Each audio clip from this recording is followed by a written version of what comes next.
भाजपा सांसद अनुराग ठाकुर ने कहा कि पिछले 5 वर्ष अगर आप आरजेडी, कांग्रेस, जेएमएम की सरकार की देखेंगे तो झारखंड के लोगों को लव जिहाद, लैंड जिहाद ही मिला है।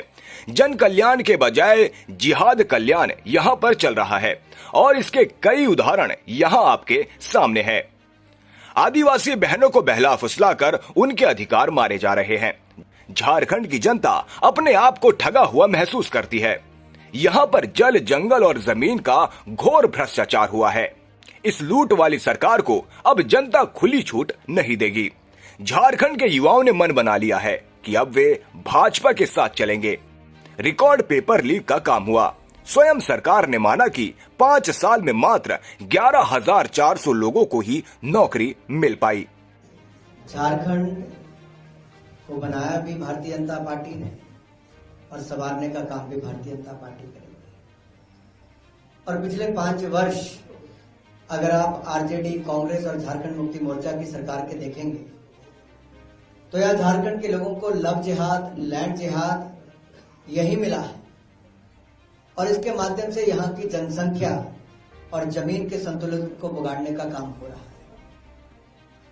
पिछले 5 वर्ष की घटनाओं को अगर आप देखेंगे तो जन कल्याण की बजाय जिहाद कल्याण यहां पर चल रहा है और इसके एक नहीं अनेक उदाहरण आपके सामने हैं कि कैसे जन कल्याण की बजाय जिहाद कल्याण चल रहा है और कैसे लव जिहाद, लैंड जिहाद के माध्यम से जनसंख्या और जमीन के संतुलन को बिगाड़ने का काम किया जा रहा है।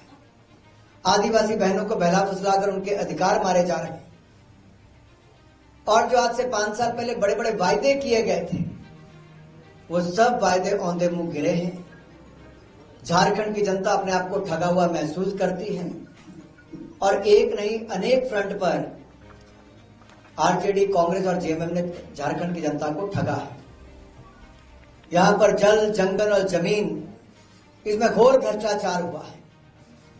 यहां पर तो गरीब को अनाज की लूट, गरीब के अनाज की लूट, खान खनिज की लूट, जल जमीन की लूट, गरीब आदिवासियों की जमीन की लूट, आदिवासी अस्मिता की लूट की जा रही है और इस लूट वाली सरकार को अब खुली छूट जनता नहीं देगी, इनको बाहर निकालने का काम करेगी।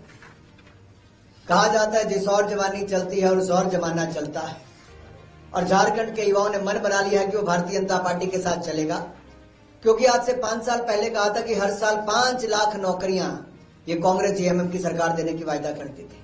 आज 5 साल के बाद मैं हेमंत जी से पूछता हूं, सुरेंद्र साहब कितनी नौकरियां दी आपने?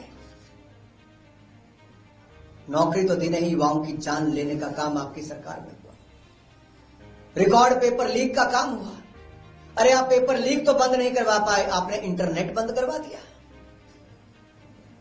अन्याय युवाओं के साथ हुआ। आपने कहा बेरोजगारी भत्ता देंगे, 5,000 देंगे, दूसरों को 7,000 देंगे। किसको मिला बेरोजगारी भत्ता? मैं उसके सबूत बताता हूं, किसी को नहीं मिल पाया है।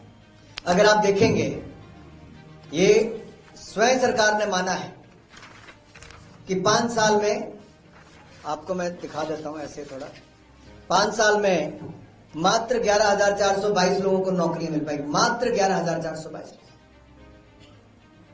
और बेरोजगारी भत्ता भी नहीं दिया, ये भी माना है सरकार ने। ये जो लिखा है रिक्त पदों पर कितनी नियुक्तियों की, साफ साफ इसमें कहा गया।